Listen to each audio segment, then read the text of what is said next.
When you're speaking in public, sometimes nerves can get the better of us, and an or an or a so can creep into our narrative.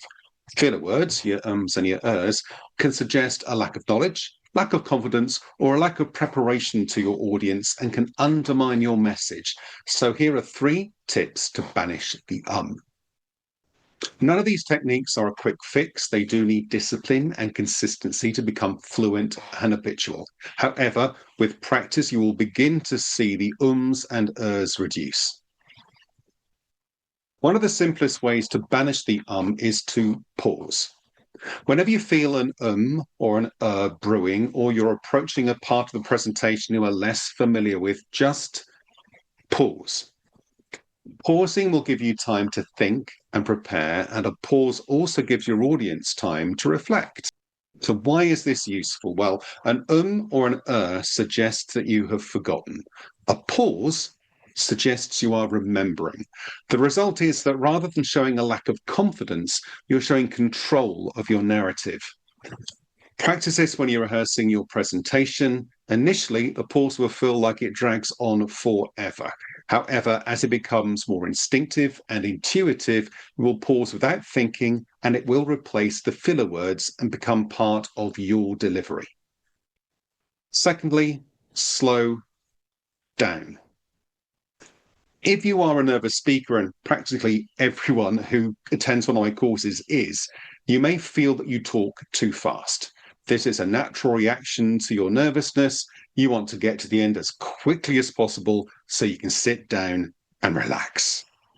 But talking too fast is a filler word generator. Your mouth is going faster than your brain, and the brain triggers an just so it has time to catch up.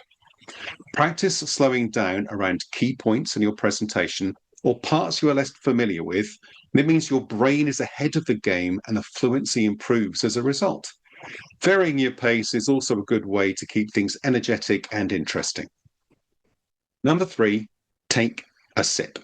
My absolute favorite prop in speaking is my trusty glass of water.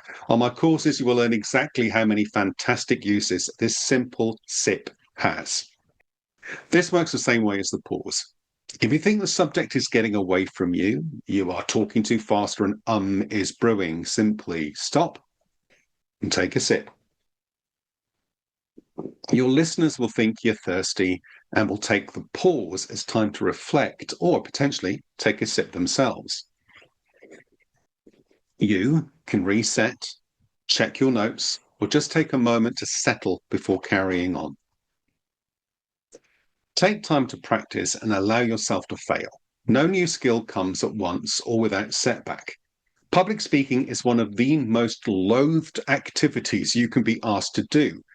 Up to 77% of people in the UK experience some level of anxiety around public speaking, while 15% suffer from glossophobia, a more intense and persistent fear. However, this doesn't mean you can't become a capable presenter who can clearly and effectively communicate a message to another group of people. Focus on progression, not perfection. Perfection is unobtainable and ultimately self-defeating. Getting slightly better at something every time we do it and committing to the learning experience is something everyone is capable of.